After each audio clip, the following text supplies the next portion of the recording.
You are listening to This is Oklahoma, hosted by Mike Hearn, telling stories of Oklahomans and those that have made it their home.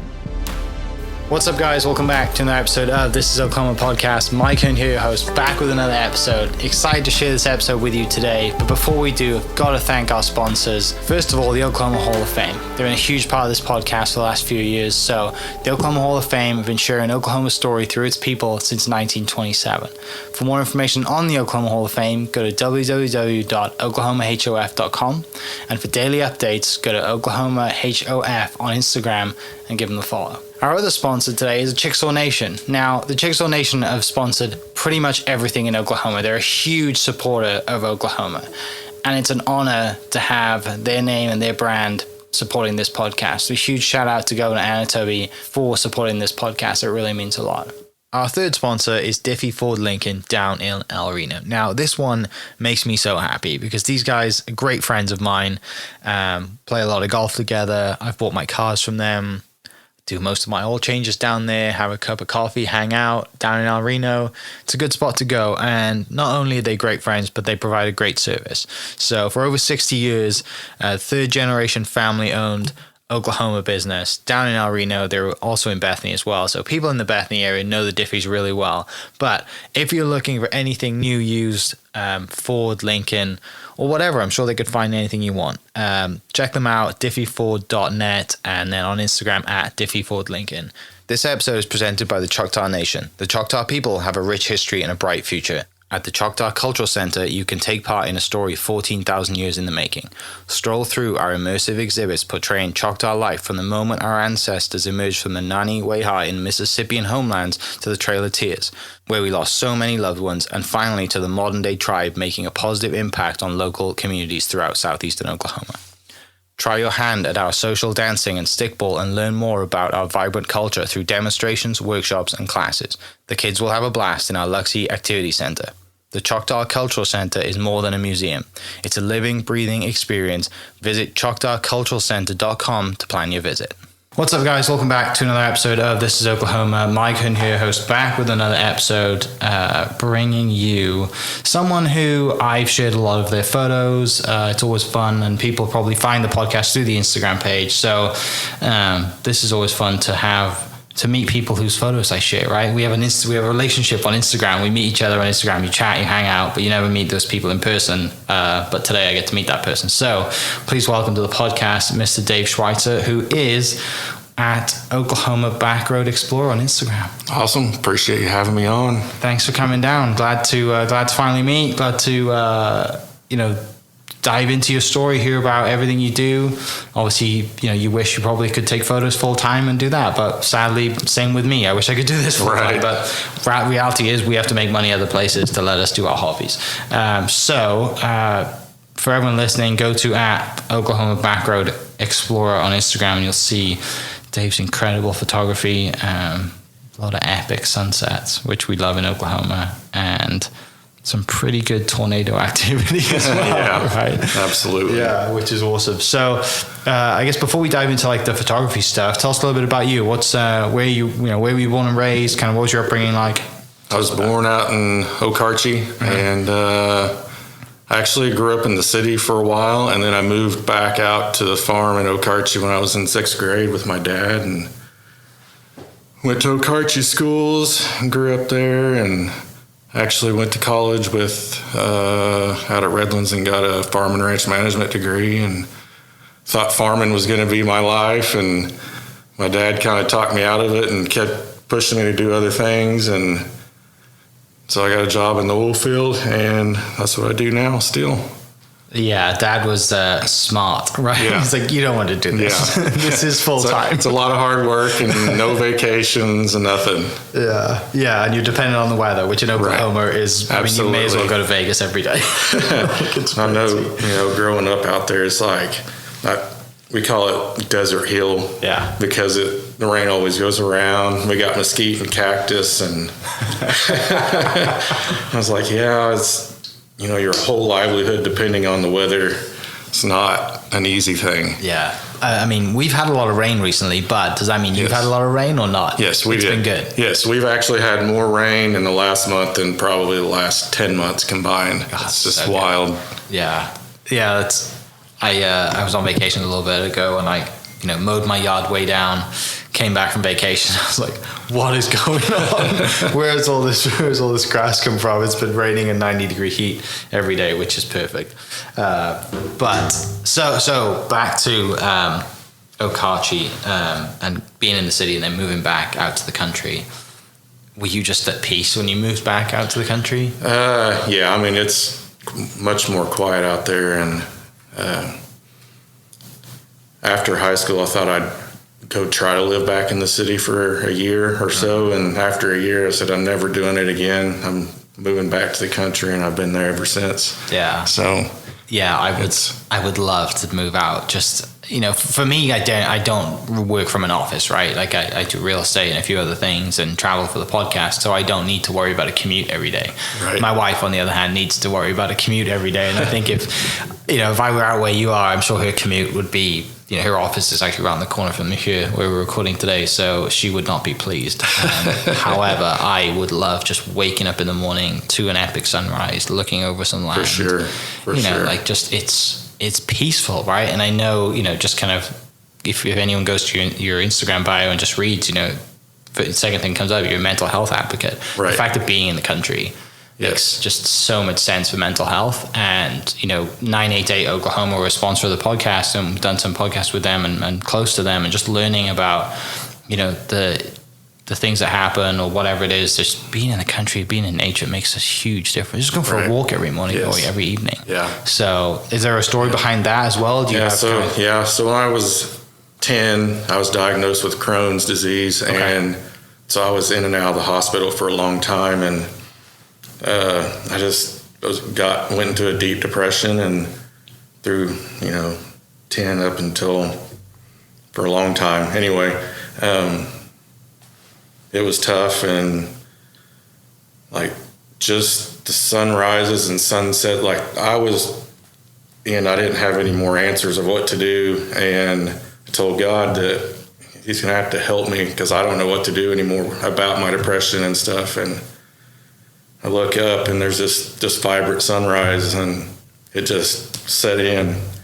And that's why I started, back then camera phones were just coming out, and I started taking a bunch of pictures with my phone.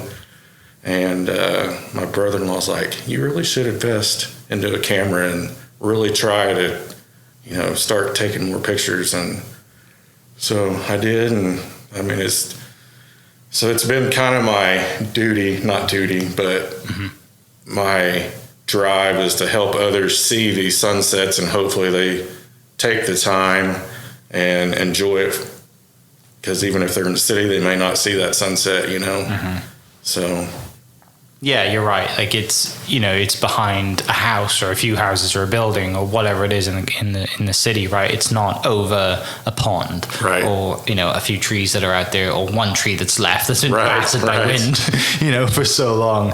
But I think you're right, and I'm glad that realization come around, and just that photography is your outlet, right? It's kind of like your place of zen and peace, if you want to call it. Just going out there and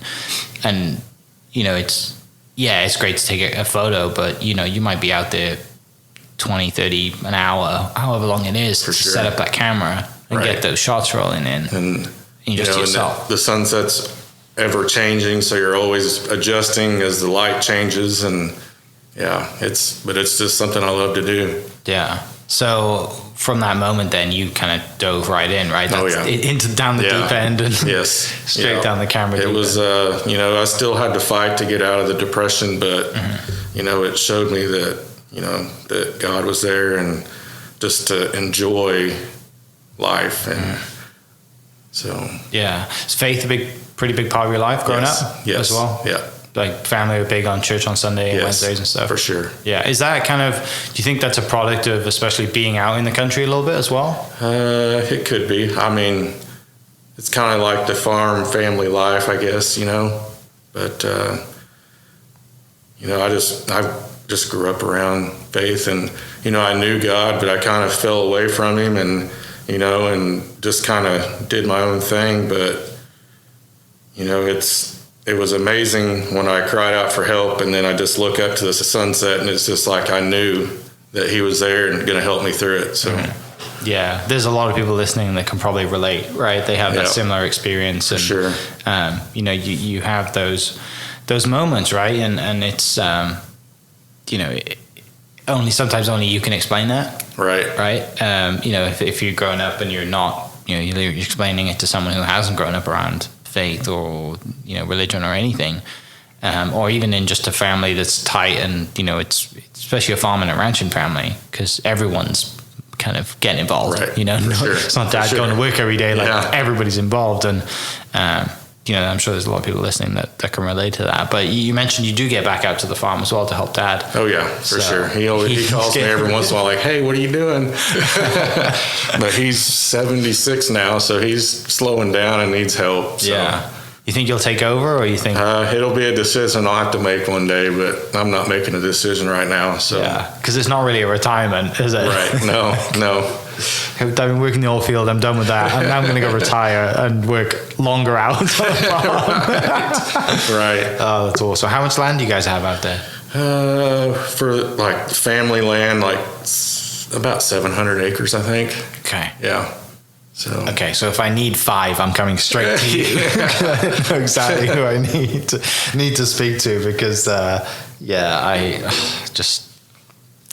would be awesome to have some land. And you know, right now we live in a neighborhood on, you know, quarter of an acre, right? Your typical neighborhood lot, and just, you know, my dogs love to run around the backyard, but it's the neighbors' dogs that drive me nuts. You know? Right. I'm sure my dogs do the same for our neighbors, right? But I'm just like waking up in the morning, like, look, you know, sitting on the back porch drinking a cup of coffee. I'm like, God, it'd be really nice not to look at anything but grass right now, not peaks of houses. Yeah. It's awesome. So you dive into the photography side of things. You know, you go to the one spot that most people go to, I assume, is Bedford's camera. Like most people in this, you know, in this area, they know Bedfords. Bedfords are awesome. They've been great to me as well. You know, I guess, what is that first camera? What do you go into? What kind of piques the interest? I use a Canon. Wow, I'm drawing a blank. So you're a Canon guy. Yeah, Canon for sure. And you know, my camera is probably 5 years old now, so it's probably getting close to time to upgrade, but I mean, it's doing a great job, so I'm not in a rush to buy a new one, but I'm really intrigued by these mirrorless cameras. So yeah, it's a game changer, right? When you know, for sure. And that's the thing, like going to some of the, you know, the demo days, right, or PhotoCon or whatever it is, and these trade shows, and seeing, you know, meeting the Canon rep or the Fuji rep or whoever it is, and just using that glass for a little bit, and you're like, wow, this is ridiculous. Right. You know, it probably kind of frustrates you sometimes, like as technology changes, you have new photographers coming in and they have no idea how hard it used to be, or you know, now it's just like the camera does everything. But you know, the same thing for you, it's not, you know, yes, the photo's great, but the product of the photography and the act of it has a much more meaning, purpose, right? It's not just I'm out here to take epic sunsets. That's just a byproduct of, you know, getting away and being out there. And I think that's something that we need to reinforce today, is that, you know, it doesn't matter what hobby it is, right? Like, even if you just go outside. Just being out there. Right. I mean, it's just enjoying the moments. Yeah. Like, I'm a golfer. I grew up playing golf, and, you know, people say the same thing about golf, or people say the same thing about fishing, and I despise fishing, but people despise golf, right? So, but you're back to that point. It is a part of just being outside, finding a hobby. You know, so many friends of mine who even just jump on their bike and go for a bike ride. Right. You know, and gravel cycling now is such a popular thing that, you know, through gravel cycling they get to see the countryside. Yeah. Which is just. And that's kind of what me and my wife did when we started this Oklahoma Backroad Explorer, was just get off the pavement and take back roads to get to where you're going. And even if it takes you all day to get to where you're going, you're going to see things that not many people see. Yeah. So. Yeah. The other thing that people will notice in the in your Instagram is you're part of the Jeep community. Yeah. Tell me about the Jeep community, because a lot of people who have Jeeps know, but people who don't have Jeeps have no idea. So my wife's the bigger Jeep community than I am, but we take her Jeep when we go out exploring. But if I don't wave or put my fingers up with when we meet another Jeeper, she yells at me and she's like, "You gotta wave," and I'm like, I didn't even see anybody. And she, they like Jeepers duck each other. They have these little ducks, and she's got a whole dash full of ducks. And so we started giving out Oklahoma Backroad Explorer ducks, and so it's pretty cool. That is awesome. A friend of mine works for John Vance up in Guthrie, and they do like the whole Jeep Fest thing every year. Yeah. And he's like the media guy for it. And he's like, you wouldn't believe how, it's a big thing, right? And we did a video for it, and he was just like running around putting little ducks on. I was like, why do you have all these little rubber ducks? Something I'm missing here, and now I get it. Yeah. But you're right, like having that community, but also like what you said is just getting off the beaten path and seeing the back roads. For sure. And it's an exciting, like just you and your wife get to go hang out. Yep. With the dogs, and if they come in too, just and going out and seeing what's out there. Right. Because you're right, we don't see any of it. Most of it you don't see. Not many people see it. Yeah, and I think the big thing too for you is the fact that, like you said, it's not a time thing, right? It's not like, oh, we have a time constraint, we've got to be there in 30 minutes. Right. No. It's just don't have any plans, just pick a spot and head towards it. Yeah. Do you have kind of like an outlasting memory from doing that, or just a kind of favorite spot that you go to, or do you a repeat place, or do you just kind of look at the map and think, where have we gone? Yeah, like say if we want to head to Gloss Mountain or something, we'll just start taking back roads and eventually get there, but not necessarily one specific area. Yeah. Any back roads you've gone down, you think, it's probably not a good idea, we should turn around. Yeah. And growing up in the country, you learn to see what roads you should go down and not. And there's a place in Caddo County called Purgatory. And it's like somebody sent me the coordinates, so we thought we'd go check it out. And it's one of the roads that, unless you're in a big jacked up Jeep, you're not getting in and out of. And don't go when it rains. But it was a cool place because it's barely wider than one vehicle, and it's in sandstone country, so the sides of the walls just it's just straight up sandstone, and you're down in this county road. That's awesome. Yeah, like I'm more of the adventurer in my relationship. My wife loves to sit on the couch with the dogs because she works all week, but I don't, right? So I am like that too. I've never really been into the off-road, like the Jeep thing, but just you need it to go back roads, right? For the most part. Yeah. The other thing is, I'm scrolling through Instagram. What's this gold prospecting you did? Yeah, so a few years ago, like I've never thought about looking for gold or anything, but a few years ago, there's a guy in California that said he'd pay $1 million for anybody that can pick 10 out of 10 buckets that had gold in them, because he said it can't happen. Nobody can do it. Well, I can find underground water for people, and I'm about thinking 50 for 50 or something like that now, finding underground water. So I thought, man, I'm gonna go try. Might as well try, right? What? So we went out there,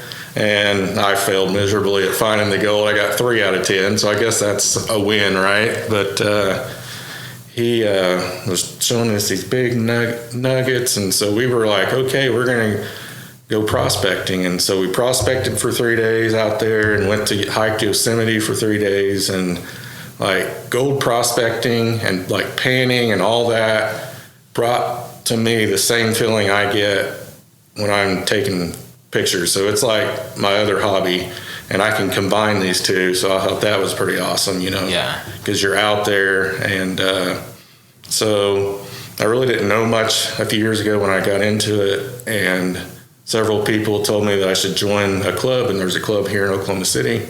So I finally went to the meeting last year, and it was I was like, man, these are my people.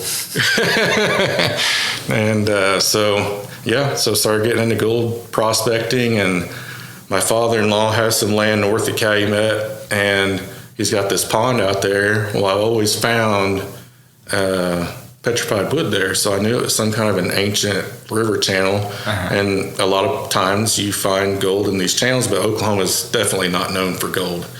And so I was like, man, I'm gonna pan some of this dirt, see if I find some gold. And I did. There's little teeny specks of gold, so it's pretty awesome. Right, in Oklahoma you found it. Yes, in Oklahoma. What? Yeah, so we were kind of thinking that a long time ago, who knows how long, there used to be an old river that was up there and had come down, because it's actually on one of the highest areas in Canadian County out there. And there's an old river channel. Wow. So back to kind of like what you do for a day job, right? You have this equipment, you find water and for oil field companies, right? Amongst other things. Well, is that... No. That was just finding underground water for people to put their house on their own property or whatever. Gotcha. My bad. Is that with the same equipment or just something you have? Just something I do on the side, yeah. Okay, cool.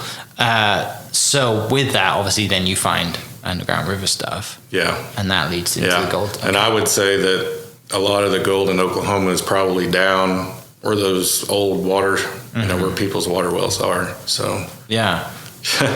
So another thing, if you want to move to the country, we need to come call you and find out where you can build a house. There you go. A water source for well water. There you go. Yeah, that's I mean, that's fascinating stuff, right? Yeah. But most people don't realize what is beneath our feet. Right. And there's so much.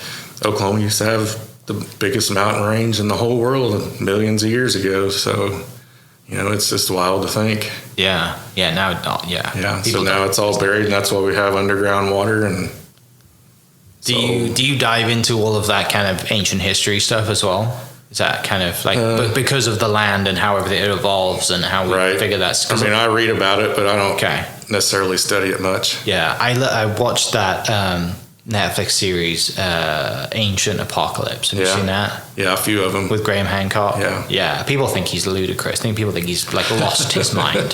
He's nuts. But you can't help but see the data and you're like, some of this makes a lot of sense, right? I put my tinfoil hat on. This makes a lot of sense. And I had a previous guest on the podcast. He's big into dinosaurs, right? So he goes digging up at Black Mesa and in that area, Glass Mountain, and kind of up in that area, and he's hunting for this mythical ancient dinosaur, right? But he does it with the kids. He goes out, he's bought all the land, and then says, it's called the Dino Dig, I think is what it is. But it's fascinating stuff. People, you don't have to dig down that far to find some really cool things. I've actually went up to the dino tracks up there. You can see them walking down the creek, the petrified dinosaur tracks. It's pretty cool. God, yeah, it is. And again, people don't realize that stuff. It's like, how are they even here still? But it's pretty awesome. Yeah, it is, for sure. And, it's back to your point, right, of just when you started the Backroad Explorer thing, it's just, all right, we're just going to take backroads and find stuff out. Right. And a lot of it, I think Travel Oklahoma and a few of the other kind of people are, and obviously you as well, are exposing this stuff. But for the most part, nobody knows about it. Right. And it's amazing how diverse Oklahoma is. Like, you can go to Black Mesa in the Panhandle, and it's, these big, huge rock mesas, and then you can go to southwestern Oklahoma, it's like desert mountains, and then southeastern Oklahoma is forest and mountains, and I mean, it's just amazing, the diversity through Oklahoma in a few hours drive. Yeah, we are spoiled for sure. You mentioned before we started the podcast you have a couple of dogs, right? Or just one. Dogs? Just one? Yeah. What dog you got? He's a nerd. He's half miniature dachshund and half basset hound. Oh, wow. Yeah, that's a mix. He's a good dog, spoiled rotten, and he's definitely king of the house. I know that feeling for sure. That's how my two are. They're home dogs, sleep in the bed. They rule the entire... We lasted a week, I think, before the dog jumped in bed with us. We're like, oh, geez. Yeah. This is getting over. By the time we got the second one, you're like, it's all right, it's fine. We have a crate in our master bedroom that's never been used. Other than when the dog's done something they shouldn't have, which isn't very often. Do you take the dog with you when you mostly travel? Oh, yeah, he goes everywhere with us. Yeah. That's awesome. I love that stuff. And I mean, it's funny seeing people travel with with the dogs, and if you're not a dog person, you just don't get it. Right. Yeah. It's basically a mini human. Oh yeah, for sure. Especially if you don't have kids. Right.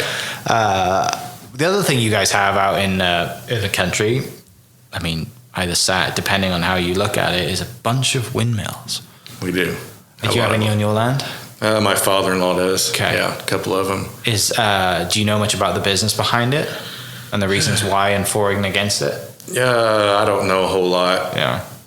I do know that they've employed a lot of people, so that's always a good thing. So yeah, I saw somebody base jump off one of those things. Oh my gosh, yeah. Which is insane. That's nuts. It wasn't moving, thankfully. It was one that they hadn't put the blades on it yet. It was just the tower. But they climbed up it and jumped off wild. it, which is insane. Yeah. But, a lot of people probably see the skyline, and, if you drive out from Oklahoma City up to Okachi, you're going to see plenty of them out towards, El Reno and kind of out that way. But, yeah, I think a lot of people whinge because they ruin the sunset. But, right. It's just part of Oklahoma now. I mean, whether we like it or not, just part of it. Do you get into the drone stuff as well? I've been dabbling. Yes. Yeah. I'm not very good at it, but I'm trying. Yeah. Yeah. There's I think there's so much tech in it, right? Oh yeah. Like I haven't even thought about it yet. And a lot of people think about it, they say, why didn't you have a drone? I'm like, I don't have time to deal with that. Yeah, right. I actually bought one used a long time ago, and it was a nice drone, and it sat in the closet for 2 years because I'm like, I don't want to crash that thing. And then finally one day I'm like, well, it ain't doing me any good sitting in the closet either. So if I crash it, I crash it. Do they come with insurance? The used one that I had did not, but I bought this newer one and it did. And I actually opted for the longer insurance, and even if they call it flyaway. So even if you don't have any pieces, they'll replace it. Another friend of mine, Andrew, great photographer on Instagram, Andrew_G_image, just phenomenal of what he does. He's amazing. He's told me so many stories about his drones, like ending up in the middle of Lake Overhaul. So, because his house is pretty close to it, so he just kind of takes off from the house, flies over to the lake, takes some photos, and flies back. And he's like, the amount of times it's like dying, and I'm trying to figure out where it's going to land in the lake. Like he's lost one. I think last time he lost one, it was like on a roof somewhere in Tulsa. Oh my gosh! I have no idea how to figure out how to get on this giant roof in Tulsa, but yeah, he's big in that stuff as well. It's something that I would love to get into. It takes time, right? And like most, I'm a guy like most, most guys will take on way too much. And that's one thing I'm like, I don't need to take that on right now. Right. But I think it is cool. It does help, see the weather. Yeah. And drones give you a whole different view than you can ever see down here on the ground. So, yeah. Well, and with the kind of stuff you do for work too, right? Yeah. I'm sure the tech can translate. Right. Yeah. So for work, I run a camera it's a FLIR GFX 320, and, it's an infrared camera, thermal infrared camera that has a short wavelength filter on it, so I can see escaping gas, and we get all that stuff fixed, make sure we're within state and federal guidelines. And so when they hired me for that position 4 years ago, part of the reason why they decided to move me into that position was because they knew that I was a photographer and knew how to run cameras, and so that was kind of cool. That makes a huge difference too, right? Yeah. Yeah, that's awesome. Because you're like, hey, hon, my hobby just got us a job. Right. It's not just me wasting time off on my own, in staring at the sunsets for every evening. One thing that you guys get, and we get a lot in Oklahoma, but especially out where you are, is epic storms. Oh, yeah. And the good thing about where you are is you actually get to see a lot of them coming in and passing. And that's really the one thing about the country, right? Is it's open. Yeah, and you get to see like the cell, I guess what it is, right? Just the cloud formation coming and going or passing. Like you said, you're kind of a dome out there, so you don't get the rain, so you probably get to see them a lot more. Right. Tell me about some storm stuff that you guys have done. So I typically, unless it's, I guess if it's not too bad of a severe weather day, we'll go out and take pictures or whatever of the storms. But if it's going to be a bigger severe weather day, I got a friend in Okachi that's been chasing for 30 years. So I go with him because he knows more than I will ever know about storms. And so I usually go with him, and it's quite an experience. Yeah, I've never done it. I would like to, I think, once, just to take it off the list, right? Because it looks nuts. Yeah. A lot of driving. Yes, a lot of driving. And then sometimes, the weather doesn't cooperate and it doesn't pan out the way it was supposed to, and you never see anything. But yeah. Yeah, I remember watching Twister as a kid, and obviously they're filming out there at the moment, or they were filming, right? Yeah. A couple of weeks ago, and they're still going. It is. Yeah, they're actually filming just on the east side of Calumet the last few days. Okay, because I drove out there. I went to Woodward a couple of weeks ago, and it was when they'd shut 81 down. Oh yeah. And I was like, whoa, what's going on? And because I left early in the morning to get out to Woodward, so it was dark when I left. And then when I came back through, I'm like, oh, there's film crews obviously Schweitzer too. But yeah, that's kind of cool to have that coming around, right? I mean, as if I wasn't going to watch it, that makes me want to watch it more, knowing that they've been filming all this stuff like right close to home. It's pretty awesome. Yeah, it's such a good. I think that's one of my mum's favorite movies. Yeah, I still watch it. It's so good. Dorothy and all the stuff. Like, it's people watching, go watch Twister tonight or tomorrow night, whenever you're listening to this, because it's just a classic. And the one thing I watched it before I even thought about, even knew I was coming to Oklahoma, right? And then I came here and I was like, oh my gosh, like Twister was filmed here. Right. Just do it. Let's go see some things. And you kind of watch it again and you recognize all the names, the road signs, where they're going, and you're like, oh, it's pretty neat. Do you follow Reed? Is it Reed Timmer? Reed Timmer, yeah. I didn't realize he went to OU. Yeah. I'm trying to get him on a podcast for a long time, but he gets a lot of DMs, so he doesn't respond to mine. But him going out in that Dominator thing that he has. Oh, yeah, that'd be wild. Like, super basically wild. sitting in the middle of a tornado. Yeah. Yeah, it's just... Yeah, I don't know that I would be down for sitting in a tornado, but that's definitely got to be an extreme feeling. Yeah, it's the once in a lifetime thing, right? Yeah. Like, especially if you're in one of his vehicles. If you're in a truck, you're done. Right. But like if you're in his, his specially built Dominator that he calls it, you're doing pretty good. But one cool thing about him is you can see the passion in all the stuff he does. He's so passionate about it. Yeah, he's into it, right? It's not just like, this is a money thing for me or whatever. Right. It's like, and I think before, I remember following him and like he's just driving around in his beat up car. Yeah. And like it's been destroyed by hail. Like, I can't remember what it was, but it was like a really like, it might be like a Toyota RAV4 or something. Like it was destroyed, or like not an Expedition, like a small Ford SUV. And I was just looking at him like, yeah. Good for you, right? Because it's just, and all these people, like, one thing is people are fascinated with the weather. Yeah. Especially in Oklahoma. Oh, yeah. People traveling from all over the world to see it. But, yeah, I'm sure where you are out there, you get to see, Yeah, it's a whole different experience. And I'm waiting. We haven't had, like, big storms out there this year. So I'm hoping we get one so I can fly my drone up and get a cool shot of it. But yeah, we'll see. The time lapse of it. Yeah. Because there is one on your Instagram of something, right? Is that yours? Where is it? Let me find it real quick. It looks like a little tornado thing. What's that one there? Oh yeah, I did. So it was they call it a shear funnel. So it wasn't really like a tornado, but yeah. That was close to home. Like I flew right just west of the house. Like what's going through your head when you're seeing like a funnel kind of come out of a cloud above the house? Well, since I know the difference, I wasn't too worried about that one. But for somebody that didn't know, they would probably freak out. Typical Oklahoma, right? Just sat on the back porch. Yeah. Like, so cool. So in 2004, I think it was May 29th. We were chasing a storm that started out by Greenfield, started putting down a tornado. It was a high risk day, but it was only one storm, but it was big supercell. And we weren't out there. We were in Calumet and we were going to meet it and then follow it towards the city. And I called my dad. I said, "Dad, that tornado is headed right for your house." And he's like, I'm fine. I'm just out here taking a picture. And he seriously, my stepmom said he was on the roof taking a picture. I'm like, oh my gosh.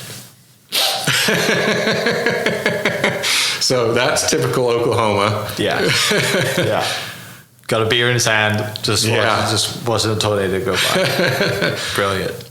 The other thing that people know Okachi for, well, probably one of the most famous things is obviously Ishins. Oh, yeah. Do you guys get a discount as local people at Ishans or not? We do not. No discounts. I always thought about that. Like I always thought about like there's when you go to some place and you're like it's kind of a destination. A lot of people drive into it.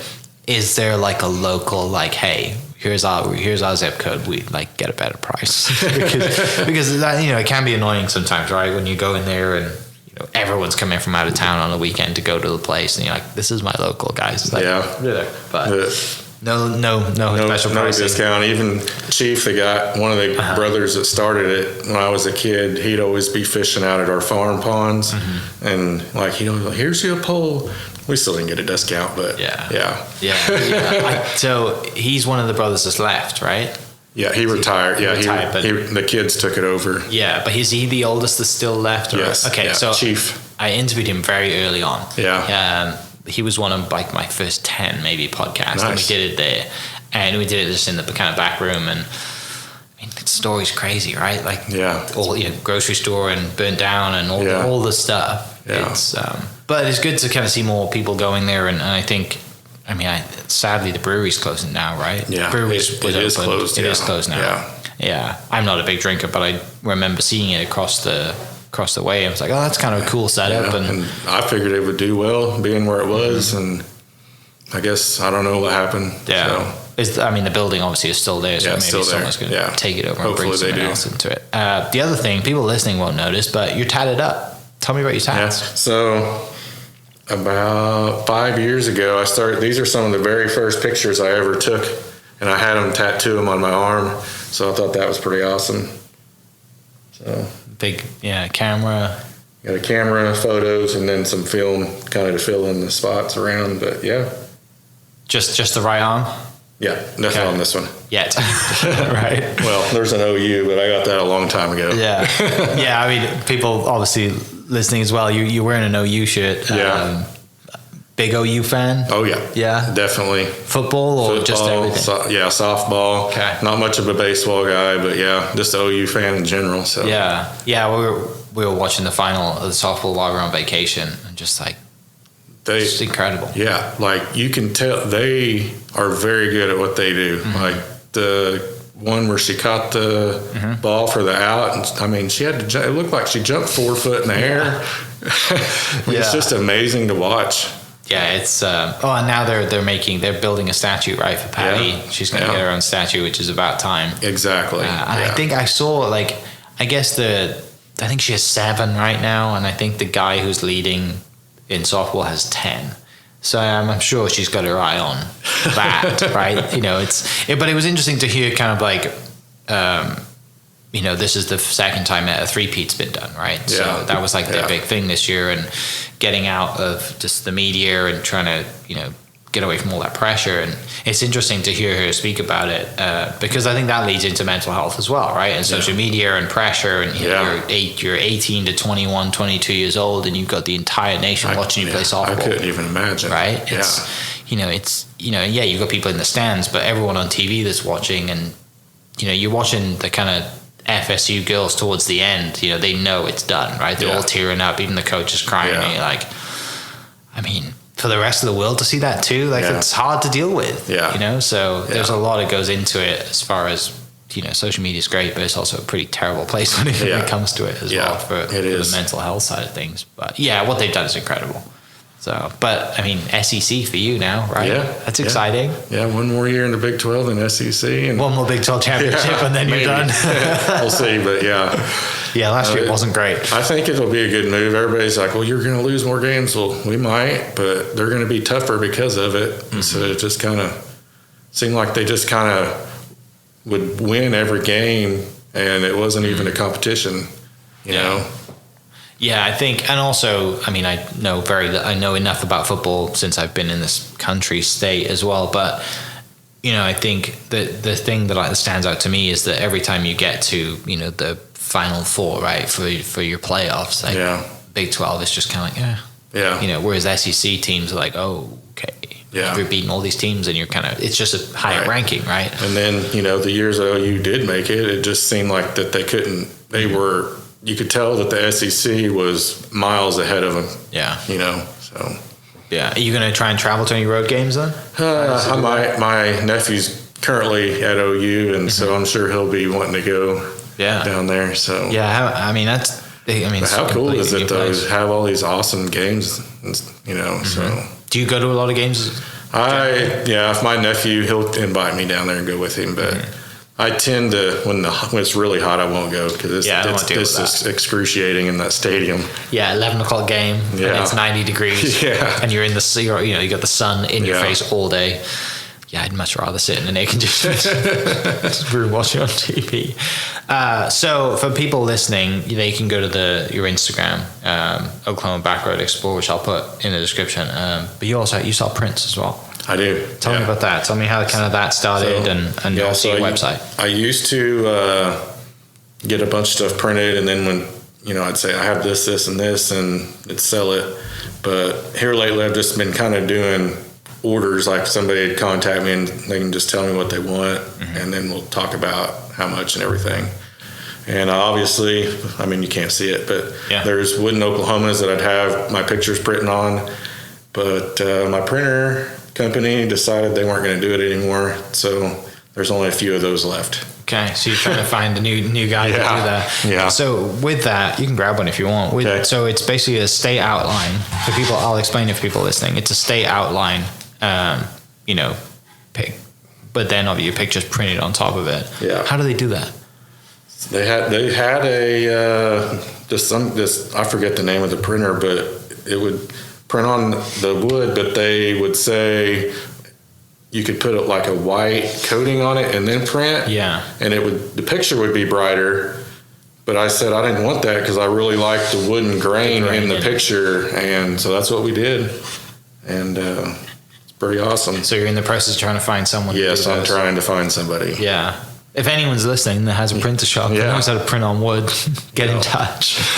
So do you buy the cutouts like that? Yeah, I know a guy in El Reno that cuts them out. I tried doing. I'm not a woodworker, and I tried doing it on my own, and it was not very good. Yeah, I'd lose a finger. I'd lose a finger. But so you can buy those. I mean, it's just you buy the buy a sheet or whatever, and you get 10 or so in a sheet or 6 or whatever it is, and then you can. But it's good to have. I think it's a really cool touch, right? Yeah. A lot of people, and it's not like, it's not too big. Right. Because I've seen some that are like, you need 3 people to put this on the wall. Right. But that, you can carry it by hand, and for sure, you don't have to mount it. You can kind of stick it on the mountain piece, right, and it'll look really good. That's a cool. Where'd you get that idea from? It's a neat idea. It's just something that I was thinking about because everybody's a photographer. Everybody sells prints. I'm like, what's something different that I could do that people would like? Right. And I wonder if Andrew G. Image, he prints on metal. Yeah. I don't know where he gets his stuff from, but a lot of it are like the metal kind of, and they look really good. I wonder if they can do the same for wood. Yeah, maybe. I don't know, because it's the same. It's not paper, right? So it's something different. Right. I wonder where he gets his stuff done. A Bedford's win any help to you with that stuff? I didn't ask them. Okay. Yeah. We'll have to find out. Yeah. That's the challenge for today's podcast. To find that out. What do you have coming up? I mean, we're getting into, we're halfway through the year almost, or kind of. Do you have anything coming up this year? Is there like a better time to shoot, or certain stuff you have travels? Not really. My wife and I take the week after Thanksgiving off, and that's usually our we're going to go somewhere in Oklahoma trip. So we're still kind of talking about it. I think is it Natural Falls State Park up in northeast Oklahoma. I think we're going to try to make it up there, or that whole area, because there's a lot of stuff up there that we don't usually get to because it's a little further away than. A lot of people kind of gravitate to Broken Bow, or they go to Black Mesa, right? Yeah. They generally don't go the other corners of the state, and that is northeast corner, right? Yeah, northeast corner. Northeast corner of the state. And then you got Tahlequah, and a lot of people keep telling me that I need to go to Tahlequah. It's beautiful. There's a drive you can get off on the highway that goes along the Illinois River, far eastern part of the state. And they said when it's fall, you need to make this drive. So, I mean, Talamina is great, but I heard this one's even cooler because you're driving along a river instead of a mountain ridge. So, have you been down to Talamina? Yes. Okay. Yeah. And we went last year, and we weren't sure we were still going to get some fall colors because it was the week after Thanksgiving, and turned out there were still pretty awesome colors. Good. So That would be another good thing for the drone too. Yeah. Take the drone down That would and be see really everything. cool. And I haven't made it out there yet, but the good thing about Instagram is I get to see epic photos of it. Right. Thanks to everyone that does travel. There's actually campgrounds along the way, along that drive, so you can actually camp out there. Oh, really? Yeah. Oh, I didn't know that. The other thing that I don't know if you specifically are into it, but there's some hunting photos on here. You hunt? So, my brother's more of the hunter than I am, but I'm always willing to go and take my camera and take pictures. Yeah. Yeah. Yeah, I'm not big into the shooting. I haven't shot for a long time. I need to get, when my brother comes out, we're going to go shoot again because he, growing up in the UK, you don't really get much chance, if any, to shoot anything. So we're going to go do it. But I think it's, we shot long distance shooting. That's so much fun. Like the satisfaction of hitting a target that's 800 yards away. Wow. And it's a steel target, right? Yeah. So it takes a while to get the sound back. It's just the greatest thing ever. That's another thing about living in the country too. It's just as long as you're shooting in the sky, you can kind of go out and shoot and stuff. Talking of shooting skies and sky, you've done some astro stuff too. Oh yeah. That's quite hard to do, right? Yeah. So a lot of people don't realize how hard that is. Yeah. And if you're going to do astro, at least go to Black Mesa, because it's going to be extra hard for you to do it anywhere besides there because of all the light pollution. In Black Mesa, there's no light pollution. And so you can actually, even with your eyes, it's just amazing. It just doesn't seem real. Yeah. With the camera stuff then it's a lot easier obviously because there's no light pollution out there. I don't think people realize how much light pollution cities give off. Oh yeah. Right. Once you're out in the country, you get to look up and oh, we actually have stars in Oklahoma. Right. We get to see the stars in Oklahoma. And then when you get out there, do you camp when you're out there or do you stay in a hotel? We camped several times, and then the last time we had been in Colorado, my wife and dog, and there's a Airbnb place that's on a ranch that we rented. So we stayed there, and you can actually see Black Mesa on their, from their property. And it's an incredible place. It's nice, quiet, and there's no other place in Oklahoma like it. Yeah, we're blessed, right? We're blessed to have so many ecosystems, I think is the right word for it, in Oklahoma. And I think COVID helped people travel and stay in the state, right? Yeah. People help, jumping in the car or buying a camper van or just buying a van or whatever it is and traveling. But I think it's people starting to get away from it now that they can jump on a plane and go somewhere. But, the constant reminder to, hey, we got all this awesome stuff here. For sure. A few hours drive away. For sure. Get after it. Not everybody gets a bunch of vacations, so you can just go up leave on a Friday and come back Sunday and be home. That's the one pet peeve I have about living in this country is that you guys get no vacation compared to like the Europeans. We get so much vacation. It's kind of it's funny. My family come over and we always get talking about I said to my mum and my dad, hey, how much vacation you got this year? And I'll just say it as a question just to kind of let it's just like lighten the match, right? My wife's like, I've been working and I only get 3 weeks or I only get 2 weeks or whatever it is. I'm like, well, quit your job, find something else to do, right? I'm like the dreamer, right? So hey, let's, how can you make money doing something else so you can travel and not have to work for sure 50 weeks of the year. But anyway, I digress. Yeah, my wife and I are always trying to scheme something too, so we can travel in photography, whatever it may be, but we haven't figured it out yet.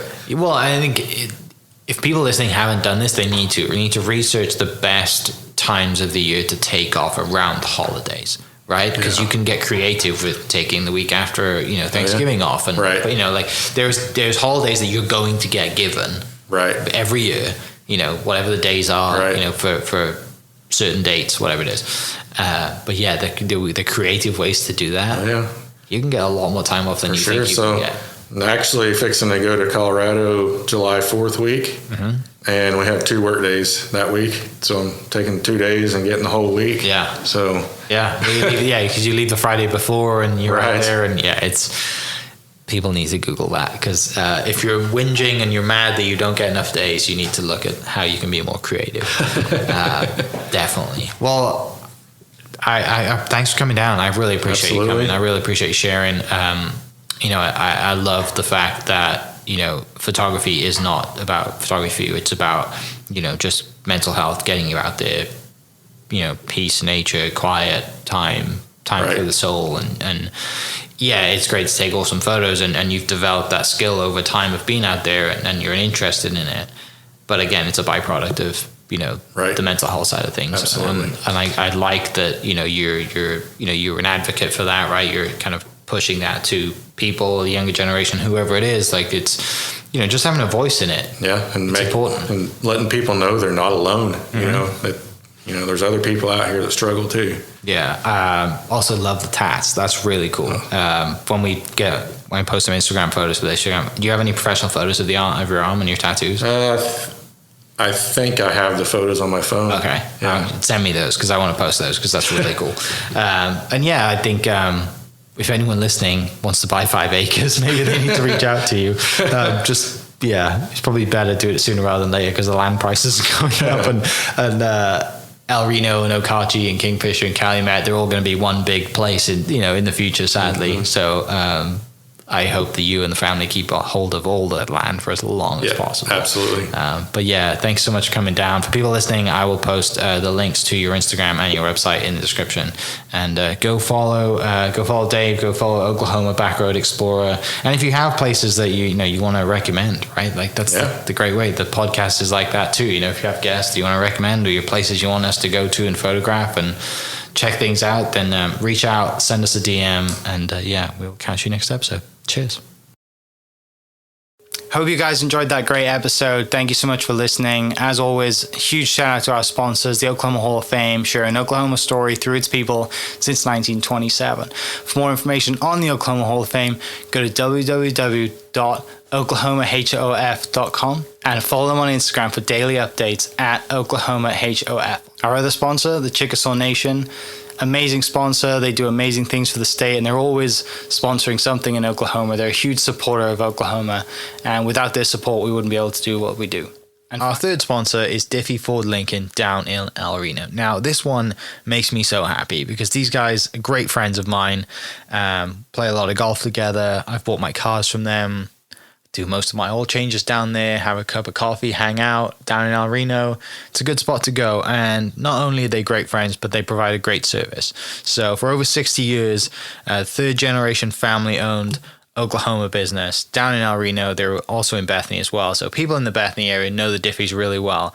But if you're looking for anything new, used, Ford, Lincoln, or whatever, I'm sure they could find anything you want. Check them out, diffieford.net, and then on Instagram at diffiefordlincoln. This episode is presented by the Choctaw Nation. The Choctaw people have a rich history and a bright future. At the Choctaw Cultural Center, you can take part in a story 14,000 years in the making. Stroll through our immersive exhibits portraying Choctaw life from the moment our ancestors emerged from the Nani Weha in Mississippian homelands to the Trail of Tears, where we lost so many loved ones, and finally to the modern-day tribe making a positive impact on local communities throughout southeastern Oklahoma. Try your hand at our social dancing and stickball and learn more about our vibrant culture through demonstrations, workshops, and classes. The kids will have a blast in our Luxie Activity Center. The Choctaw Cultural Center is more than a museum. It's a living, breathing experience. Visit ChoctawCulturalCenter.com to plan your visit. Thank you for listening. We are inspired by those around us and hope that you are too. Make sure you subscribe to this podcast on your favorite podcast platform and leave us a review so we can keep telling your stories. For more great Oklahoma content, follow This Is Oklahoma on Facebook and Instagram.